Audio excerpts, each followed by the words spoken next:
नमस्कार विद्यार्थी मित्रांनो, हिस्ट्री बाय संतोष चव्हाण या आपल्या ऑफिशियल यूट्यूब चॅनलवर तुम्हा सर्व विद्यार्थी मित्रांचं पुन्हा एकदा खूप खूप स्वागत. मित्रांनो, 17 एप्रिल राज्यसेवा पूर्व परीक्षेचा फॉर्म भरण्याची अंतिम तारीख आहे. आतापर्यंत जे कोण विद्यार्थ्यांनी अजूनही फॉर्म या ठिकाणी भरले नसतील तर त्या विद्यार्थ्यांनी लवकरात लवकर फॉर्म या ठिकाणी भरून घ्या. त्या फॉर्म भरत असताना तुम्हाला तुमचं मुख्य परीक्षेमध्ये तुम्ही कोणतं माध्यम मध्ये पेपर लिहिणार आहात ते तुम्हाला नमूद करायचं आहे आणि खास करून तुम्हाला तुमचा ऑप्शनल पेपर हा फॉर्म भरत असताना त्या ठिकाणी तिथं नमूद करून द्यायचा आहे. तर जो पण काही तुम्ही ऑप्शनल पेपर या ठिकाणी निवडताल, फॉर्म भरल्याच्या दुसऱ्या मिनिटापासून ऑप्शनल पेपरच्या अभ्यासाला या ठिकाणी सुरुवात करा. सुरुवातीचे 2 ते 3 महिने तुम्हाला ऑप्शनल पेपरवर द्यावं लागेल आणि त्यानंतर तुम्हाला प्रिलिम्सच्या अभ्यासाला सुरुवात या ठिकाणी करावी लागेल. तर ज्या कोण विद्यार्थ्यांनी 2025 साठी हिस्ट्री ऑप्शनल पेपर या ठिकाणी निवडलेला आहे अशा विद्यार्थी मित्रांसाठी यूपीएससी चे प्रीवियस इयर क्वेश्चन घेऊन आपण लिखाण सराव या ठिकाणी करत आहोत. आज लिखाण सरावामध्ये एक महत्त्वाचा टॉपिक आपण पाहतोय, तो म्हणजे बौद्ध आणि जैन धर्म. लक्षात घ्या, बौद्ध आणि जैन धर्माशी संबंधित जे काही प्रश्न यूपीएससीने विचारले ते आता आपण इथे डिस्कस करूया आणि त्या प्रश्नांच्या माध्यमातून तो प्रश्न कशा पद्धतीने लिहिला पाहिजे यावर पण आपण एक सखोलपणे चर्चा इथे करूया. लक्षात घ्या, यूपीएससी 2017चा क्वेश्चन पेपर आहे पहा, आणि या क्वेश्चन पेपर मध्ये एक प्रश्न विचारलेला आहे ज्याचं उत्तर तुम्हाला 150 शब्दांमध्ये लिहायचं आहे आणि हा प्रश्न तुम्हाला 15 मार्क या ठिकाणी मिळवून देणार आहे. आता बघा, प्रश्न काय आहे तो आधी आपण नीट वाचून घेऊ, तो समजून घेऊ आणि त्यानंतर मग आपण या प्रश्नामध्ये काय काय महत्त्वाचे मुद्दे, कोणकोणत्या बाबी लिहिणं अपेक्षित आहे त्यावर आपण एक साधक बाधक चर्चा इथे या ठिकाणी करूया. बघा, प्रश्न आहे बौद्ध आणि जैन धर्म. बौद्ध आणि जैन धर्म या धर्माच्या नावाखाली सामाजिक चळवळी होत्या, टिप्पणी करा. या प्रकारचा हा प्रश्न इथे या ठिकाणी दिलेला आहे. तर काय बघा, समजला का हा प्रश्न? बौद्ध आणि जैन धर्म या धर्माच्या नावाखाली एक सामाजिक चळवळी या ठिकाणी होत्या. त्या सामाजिक चळवळी कशा होत्या यावर तुम्हाला लिहायचं आहे. बघा, हिस्ट्रीची गंमतच ती आहे, हिस्ट्री हा स्टोरी सब्जेक्ट मध्ये या ठिकाणी मांडला जातो किंवा याची एखादी कथा जर तुम्हाला सांगितली तर ती कथा डोक्यामध्ये या ठिकाणी फिट राहते आणि त्यानुसार हा सब्जेक्ट, लक्षात घ्या, इथं पास्ट घटकांचा म्हणजे भूतकाळातील घटकांचा अभ्यास करत असल्यामुळे करंट अफेअर्सची या सब्जेक्टला गरज नाहीये. आणि लक्षात घ्या, याच्यामध्ये नव्यानं काही ऍड होत नाहीये. जो दिलेला स्टॅटिक सिलेबस जो आहे तो बस तुम्ही या ठिकाणी व्यवस्थितरित्या कव्हर केला तर याच्यामध्ये नवीन काय ऍड होणार नाही. लक्षात घ्या, तो स्टॅटिक सब्जेक्ट कंप्लीट करणं तेच एक आव्हान इथं आहे आणि जे आव्हान तुम्ही 3, 3.5, 4 महिन्यामध्ये सहजरित्या या ठिकाणी पेलवू शकता. कारण यापूर्वी पण एन्शियंटचा, मिडिवलचा, मॉडर्नचा ऑब्जेक्टिव्ह पॅटर्नसाठी आपण अभ्यास केलेलाच आहे. लक्षात घ्या. तर पाहूया हा प्रश्न काय आहे आणि या प्रश्नाचं उत्तर कशा पद्धतीने लिहायचं आहे. बघा, आता बघा, साहजिकच पहिल्यांदा उत्तर लिहित असताना इंट्रोडक्शन या ठिकाणी असणं गरजेचं आहे. मी तुम्हाला सांगितलं, लिखाण करत असताना कोणकोणते घटक पाहिजे तर प्रस्तावना पाहिजे, त्याच्यानं पॅरा 1, पॅरा 2 किंवा महत्वाच्या ठिकाणी टायटल टाका आणि त्या टायटल अंतर्गत या ठिकाणी मुद्दे तुम्ही इथे या ठिकाणी एक्सप्लेन करू शकता.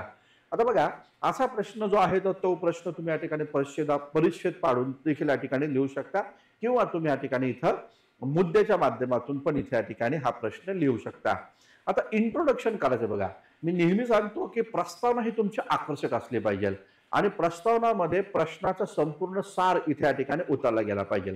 आता बौद्ध आणि जैन धर्म इथं सांगितलेला आहे तर तुम्हाला प्रस्तावनेमध्ये हे सांगणं गरजेचं आहे की बौद्ध आणि जैन धर्म हा कोणत्या काळामध्ये उदयास आला होता, कोणत्या सामाजिक परिस्थितीतून तो या ठिकाणी उदयास आला आणि तो कशा पद्धतीने सामाजिक चळवळ म्हणून या ठिकाणी कार्य करत राहिला ते तुम्हाला इथं मानायचं. मग इथं कसं प्रस्तावना केलं पाहिजे? बघा, 150 शब्दांमध्ये आहे, 150, 200 जे पण काही शब्द असतील त्यामध्ये आहे आणि मग तुम्हाला खूप मोठी प्रस्तावना करून चालणार नाहीये. 3 ते 4 ओळींमध्ये तुमची प्रस्तावना संपली पाहिजे. मग याच्यामध्ये काय आपण मांडणं गरजेचं आहे तर इसवी सन पूर्व 6वे शतक. लक्षात घ्या, इसवी सन पूर्व 6व्या शतकामध्ये बौद्ध आणि जैन धर्मांचा उगम झाला. आता हे एक लाईन आपण दिली. सेकंड लाईन आपली काय पाहिजे की उत्तरवैदिक काळामध्ये झालेल्या सामाजिक आणि आर्थिक बदलांच्या पार्श्वभूमीवर या दोन धर्मांनी तत्कालीन भारतीय समाजामध्ये सुधारणा घडवून आणण्याचा प्रयत्न केला, म्हणून बौद्ध आणि जैन धर्म या तत्कालीन समाजाच्या दृष्टिकोनातून एक सामाजिक चळवळच या ठिकाणी होत्या. अशा पद्धतीनं आपल्याला प्रस्तावना इथे या ठिकाणी मांडायची. म्हणजे उत्तर पण आपण इथे द्यायचा प्रयत्न करतोय आणि एक प्रश्नाचा संपूर्ण सार आपल्या प्रस्थानामध्ये इथे या ठिकाणी येते, लक्षात घ्या. आता मग तुम्ही त्यामध्ये या ठिकाणी मांडा की कशा पद्धतीने या ठिकाणी सामाजिक चळवळ म्हणून यांच्याकडे पाहता येऊ शकता. आता या प्रश्नाचं उत्तर लिहित असताना उत्तरवैदिक कालखंड जो आहे हा कायम नजरेसमोर तुम्हाला इथे या ठिकाणी ठेवणं गरजेचं आहे. उत्तरवैदिक कालखंड जो आहे तो कायम नजरेसमोर ठेवा आणि त्या काळामध्ये काय काय महत्वाच्या घटना झाल्या, त्या घटनेच्या आधारावर या दोन महत्वाच्या चळवळीनं काय काय सुधारणा घडवून आणल्या त्या आपल्याला इथे या ठिकाणी पाहायच्यात. आता बघा, या उत्तरवैदिक काळामध्ये काय काय महत्वाच्या घटना या ठिकाणी झालेल्या आहेत त्याच फक्त तुम्हाला एक डायग्राम इथे या ठिकाणी काढून देतो, जेणेकरून तुम्हाला लक्षात येईल की काय उत्तर आपल्याला लिहिणं गरजेचं आहे. मुद्दे फक्त मी तुम्हाला देतो. जसं की आपण पाहू शकतो बघा, उत्तरवैदिक कालखंडामध्ये चातुर्वर्ण व्यवस्था जी आहे ही चातुर्वर्ण व्यवस्था या ठिकाणी उदयास आलेली होती. मग या चातुर्वर्ण व्यवस्थेमध्ये ब्राह्मण आणि क्षत्रिय यांचं महत्व होतं, मात्र वैश्य आणि शूद्र यांना या ठिकाणी कनिष्ठ दर्जा या ठिकाणी दिलेला होता. तर बौद्ध आणि जैन या दोन्ही धर्मांनी चातुर्वर्ण व्यवस्थेचा बिमोड केला किंवा चातुर्वर्ण व्यवस्थेला अमान्यता दर्शवली आणि समाजामध्ये समतामूलक समाज व्यवस्थेचं तत्व त्यांनी या ठिकाणी भारतीय समाजामध्ये रुजवलं. तर हा एक महत्वाचा मुद्दा. उत्तरवैदिक कालखंडामध्ये अजून काय होतं, तर उत्तरवैदिक कालखंडामध्ये जाती व्यवस्था जी आहे तर त्या जाती व्यवस्थेचा उदय या ठिकाणी झाला होता. विविध प्रकारच्या जाती या काळामध्ये उदयास आल्या होत्या. तर बौद्ध आणि जैन धर्म यांनी या ठिकाणी जाती व्यवस्थेला विरोध या ठिकाणी केला आणि आपल्या संघामध्ये सर्व जाती धर्माच्या लोकांना त्यांनी या ठिकाणी इथे प्रवेश दिलेला आहे, असं एकंदरीत दिसून येतं. हा एक महत्वाचा मुद्दा तुम्ही इथे या ठिकाणी मांडू शकता. याचबरोबर या कालखंडामध्ये मोठ्या प्रमाणावर यज्ञविधी जो आहे तर त्या यज्ञविधीचा स्तोम इथे या ठिकाणी माजलेला होता आणि या यज्ञविधीमध्ये प्राण्यांची पशूंची या ठिकाणी मोठ्या प्रमाणात आहुती या ठिकाणी दिली जात होती. मग तुम्ही इथं म्हणू शकता की या काळातील बौद्ध आणि जैन धर्मानं यज्ञविधी जो आहे तो त्या यज्ञविधीला नकार दिलेला आहे आणि त्या यज्ञविधीमध्ये ज्या प्राण्यांची हत्या केली जात होती त्याला विरोध करून त्यांनी अहिंसावादी विचार भारतीय समाजामध्ये रुजवण्याचा या काळामध्ये प्रयत्न केला होता, या प्रकारची माहिती या ठिकाणी मिळते किंवा या दृष्टिकोनातून ते एक सामाजिक चळवळ या ठिकाणी होती. याचबरोबर या काळामध्ये मोठ्या प्रमाणात कर्मकांड या ठिकाणी उदयास आलेलं होतं. कर्मकांड आणि त्याचबरोबर जी अंधश्रद्धा जी आहे, कर्मकांड आणि अंधश्रद्धा या काळामध्ये मोठ्या प्रमाणात उदयास आली होती. मग याच्यामध्ये तुम्ही या ठिकाणी म्हणू शकता की उत्तरवैदिक काळात जे काही कर्मकांड आणि अंधश्रद्धा निर्माण झाली होती त्याला या ठिकाणी बौद्ध धर्मानं आणि जैन धर्मानं मोठ्या प्रमाणात विरोध या ठिकाणी केला आणि भारतीय समाजाला कर्मकांड आणि अंधश्रद्धेच्या खाईतून बाहेर काढलं. बुद्धानं महावीरांनी जी शिकवण दिली ती या ठिकाणी ती वैज्ञानिक आधारावर या ठिकाणी राहिली. वैज्ञानिक दृष्टिकोन यामुळे भारतीय समाजामध्ये या ठिकाणी निर्माण झाला. तर हा एक मुद्दा तुम्ही याच्यामध्ये या ठिकाणी ऍड करू शकता. त्याचबरोबर या कालखंडामध्ये स्त्री जीवन जे आहे तर त्या स्त्री जीवन यावर विविध निर्बंध आणले होते उत्तरवैदिक काळामध्ये. याच्यामध्ये तुम्ही म्हणू शकता की उत्तरवैदिक काळात स्त्रियांवर विविध प्रकारची बंधनं आणली होती. बुद्धांनी आणि महावीरांनी या ठिकाणी स्त्री जीवनामध्ये बदल घडवून आणण्याचा प्रयत्न केला आणि त्यांना देखील मोक्ष प्राप्त करण्याचा अधिकार आहे या प्रकारची भूमिका इथे या ठिकाणी मांडलेली आहे, असं एकंदरीत दिसतं. मग याच्यामध्ये तुम्ही या ठिकाणी उदाहरण देऊ शकता आम्रपालीचं, जी एक नर्तिका होती तर तिला या ठिकाणी त्यांनी बौद्ध धर्मामध्ये या ठिकाणी प्रवेश दिलेला आहे, तिला भिक्षुणी बनवलेला आहे, असं एकंदरीत दिसतं. याचबरोबर सामाजिक विषमता जी होती तर त्या विषमतेच्या विरोधात सामाजिक समानतेचा नारा, सामाजिक समानता जी आपण म्हणू शकतो तर सामाजिक समानतेचा नारा इथे या ठिकाणी दिला होता, असं एकंदरीत दिसतं. मग आपण पाहू शकतो की उत्तरवैदिक काळामध्ये सामाजिक विषमता अस्तित्वात होती, त्या विरोधामध्ये बुद्ध आणि त्याचबरोबर महावीर यांनी सामाजिक समानता इथे या ठिकाणी स्थापित करण्याचा प्रयत्न केला आणि त्यांनी या ठिकाणी कसल्याही प्रकारची विभेद न करता, म्हणजे तुम्ही उदाहरणासाठी असं पण म्हणू शकता की बुद्धांच्या संघामध्ये त्या ठिकाणी अंगुलीमाल जो होता, जो एक डाकू होता, त्याला देखील प्रवेश या ठिकाणी मिळाला होता. याचबरोबर आपल्याला पाहायला भेटल जेतवन जो आहे अनाथपिंडक, तर त्या अनाथपिंडकाला देखील बुद्धाने या ठिकाणी आपल्या भिक्खू संघामध्ये या ठिकाणी प्रवेश दिला होता. तर या पद्धतीचं तुम्ही या ठिकाणी एक सामाजिक समानतेवर यांनी या ठिकाणी मोठ्या प्रमाणावर चर्चा घडवून आणलेली आहे, असं एकंदरीत दिसतं. याचबरोबर आपल्याला इथं हे पण मांडणं गरजेचं आहे, बौद्ध आणि जैन धर्म या दोघांनी त्या काळातील भारतीय समाजाची वैज्ञानिक मनोवृत्ती जी आहे तर त्या वैज्ञानिक मनोवृत्तीची वाढ या ठिकाणी केली होती. हा एक महत्वाचा मुद्दा तुम्हाला या ठिकाणी मांडणं गरजेचं आहे. त्याच्यामध्ये तुम्ही म्हणू शकता की बौद्ध आणि जैन धर्मानं भारतीय समाजामध्ये वैज्ञानिक मनोवृत्ती जी आहे ती वाढीस आणण्याचा प्रयत्न या ठिकाणी केला. कार्यकारण भाव प्रत्युत्तर समुत्पाद बुद्धानं या काळामध्ये, महावीरांनी या काळामध्ये मांडला आणि त्यातून मग भारतीय समाजामध्ये एक वैज्ञानिक मनोवृत्ती जी आहे ती या ठिकाणी उदयास आल्याचं एकंदर दिसतं. आता बघा, उत्तरवैदिक काळामध्ये आपल्याला पाहायला भेटतं वेदांचं श्रेष्ठत्व इथे या ठिकाणी मांडलं होतं.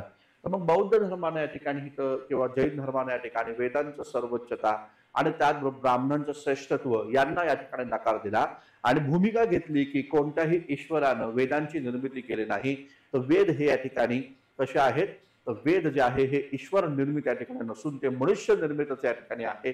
या प्रकारची भूमिका त्यांनी इथे या ठिकाणी घेतल्याचं एकंदर त्या ठिकाणी दिसून येतं. तर अशा प्रकारचे हे खूप सारे मुद्दे हे तर मी आता बस तुम्हाला इथं इथं उभा राहिलोय आणि इथे हे मुद्दे या ठिकाणी जे सुचत आहेत मला ते तुम्हाला इथे या ठिकाणी मांडलेले आहेत. काय मी काय हातामध्ये कुठल्या प्रकारचं नोट वगैरे घेऊन येत नाही किंवा आधी कुठलं काही टिप्पण काढायचं असं आपलं नाहीये. येस, कॅमेरा ऑन केला आणि चालू केला आपला, ठीक आहे ना. तर जेवढे काही सुचले मला ते मी तुम्हाला इथे या ठिकाणी दिले. तुम्ही व्यवस्थितरित्या शांत पद्धतीने बसा. हे या मुद्द्यांशी संबंधित किंवा अन्य महत्वाचे जे तुम्हाला काही मुद्दे या ठिकाणी वाटतात ते मुद्द्यांच्या द्वारे तुम्ही या ठिकाणी लिहू शकता. फक्त काळजी करा, जो शब्द मर्यादा आयोगाने दिलेली आहे तर तीच शब्द मर्यादा तुम्हाला उत्तरामध्ये या ठिकाणी देणं गरजेचं आहे. त्याच्यापेक्षा जास्त म्हणजे कसं कधी कधी काय होतं बघा की आपल्या खूप जवळचा विषय असतो, आपल्याला खूप आवडणारा घटक आहे, तो लिहायचा वेळ आली, मग आपण काय करतो तोच लिहिण्यामध्ये अर्धा तास घालवतो किंवा 150 शब्दाची मर्यादा जी आहे ती ओलांडून आपण 250, 300, 400 अशा पद्धतीचे करतो. तर तो मोह आपल्याला इथे या ठिकाणी आवरायचा आहे, लक्षात घ्या. तर बघा, हिस्ट्री सब्जेक्ट जो आहे आपण बघितलं ना तर हा सब्जेक्ट खूप सोपा आहे, लक्षात घ्या. याला विनाकारण बदनाम केलेला आहे तर की खूप मोठा आहे, खूप लेंदी आहे, खूप वास्ट सब्जेक्ट आहे, 24 मुद्दे आहे एकेका घटकामध्ये. काहीच नाही, लक्षात घ्या. आपला एन्शियंट मेडिव्हलचा जो सिलेबस होता त्याला फक्त 24 मुद्द्यांमध्ये विभागून ठेवलेले, या पलीकडे काही नाही, लक्षात घ्या. तो यापूर्वी पण आपण अभ्यास केला, आता पण आपल्याला अभ्यासायचा आहे. मला हे सांगलं की तुम्हाला हा सब्जेक्ट ऑप्शनल जर तुम्ही निवडला ना याच्यामध्ये तुम्हाला काही ना काही जर लिहिता येतं. कारण तुम्हाला आता बौद्ध आणि जैन धर्म हा प्रश्न जर आपण बघितला, मी इथं तुम्हाला कसा लिहायचं सांगितलं नाही तर तुम्ही सहजरित्या याच्यावर या ठिकाणी लिखाण करू शकता. मग आता बघा, पूर्वी काय व्हायचं बघा, हिस्ट्री सब्जेक्ट हा सोपा आहे, हिस्ट्री सब्जेक्ट हा सोपा आहे म्हणून तुम्ही त्याकडे दुर्लक्ष करायचे. आता जर हिस्ट्री सब्जेक्ट हा सोपा आहे तर मग याच्यामध्ये मार्क जास्त मिळू शकतात ना. हा असा सब्जेक्ट आहे ज्याच्यामध्ये तुम्हाला 300+ मार्क सहजरित्या मिळू शकतात. मी 300, 350 पण म्हणू शकतो, लक्षात घ्या. 300, 350 मार्क पण सहजरित्या मिळू शकतात. तुम्ही युपीएससीचे प्रिव्हियस इयर क्वेश्चन चेक करा बघा. युपीएससीचे प्रश्न बघा, तुम्हाला असं वाटतं की अरे हे यांचं फक्त अडचण फक्त काय आहे, ते इंग्लिशमध्ये आणि हिंदीमध्ये आहे ना, इंग्लिश आणि हिंदीमध्ये आहे, त्यामुळे ते थोडेसे समजतात, कठीण जातात.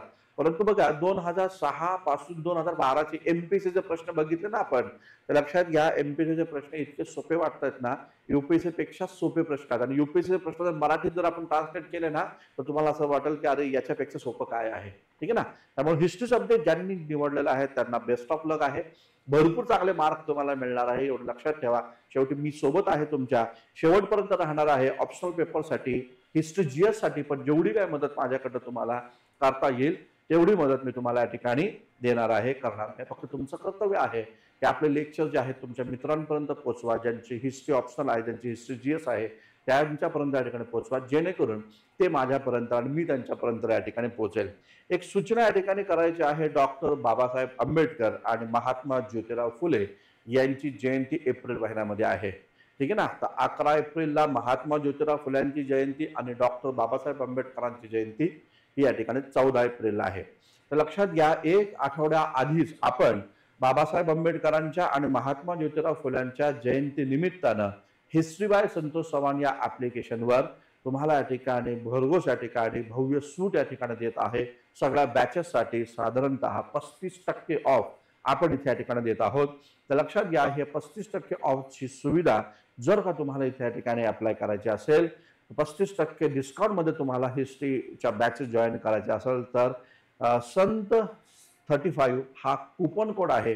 तो कुपन कोड या ठिकाणी तुम्ही या ठिकाणी क्लिक करून तुम्हाला या ठिकाणी 35% जी काही आपली बॅच मध्ये जी काही प्राइस आहे तर त्यातनं 35% रेड्यूस या ठिकाणी होईल आणि उर्वरित फीस पे करून तुम्हाला इथे या ठिकाणी हवी ती बॅच या ठिकाणी जॉईन करायची आहे.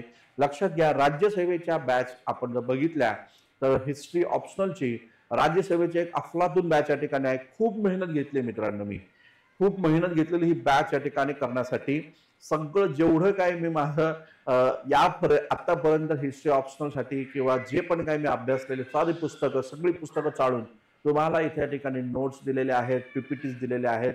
सोबतच संपूर्ण आपल्या त्या टॉपिकचा अर्थ मी तुम्हाला या ठिकाणी त्या प्रत्येक लेक्चरमध्ये या ठिकाणी दिलेला आहे. तर हिस्ट्री ऑप्शनलची एक अफलातून बॅच आहे, ती बॅच तुम्ही या ठिकाणी जॉईन करा. मी खरं सांगतो तुम्हाला, तुम्हाला पुस्तक वाचायची गरज लागणार नाही. बस आपलं लेक्चर आणि आपला नोट्स त्याच फक्त व्यवस्थित करा.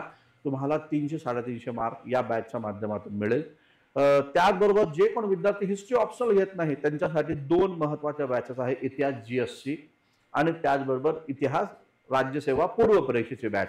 या दोन्ही बॅच या ठिकाणी आहे. दोन्ही बॅचवर देखील या ठिकाणी ऑफर आहे. कंबाईनचे विद्यार्थी जे आहेत त्या कंबाईनच्या बॅचवर पण या ठिकाणी ऑफर आहे. तर लक्षात घ्या, 14 एप्रिलच्या रात्री 12 वाजेपर्यंत ऑफर असणार आहे.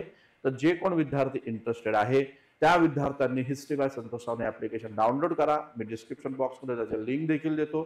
त्या लिंकवरून तुम्ही ऍप्लिकेशन डाउनलोड करा, तुमच्या मित्रांना सांगा आणि हवी असणारी बॅच 14 एप्रिलच्या आतमध्ये तुम्ही या ठिकाणी जॉईन करा. मी तर म्हणाल आत्ता लेक्चर झाल्या लगेचच तुम्ही जॉईन करा, कारण अभ्यास करण्यासाठी कुठला मुहूर्त पाळण्याची आवश्यकता नाहीये, लक्षात घ्या. त्यामुळे आता लगेचच तुम्ही या ठिकाणी ऍप्लिकेशनवर जावा. हवी असणारी बॅच जी आहे ती तुम्ही या ठिकाणी इथं जरूर या ठिकाणी 35% डिस्काउंटचा बेनिफिट घेऊन तुम्ही या ठिकाणी जॉईन करा. ठीक आहे मित्रांनो, थांबूया. उद्याच्या सेशनमध्ये नव्या मुद्द्याला घेऊन इथे आपण चर्चा करूया. धन्यवाद. Thank you very much.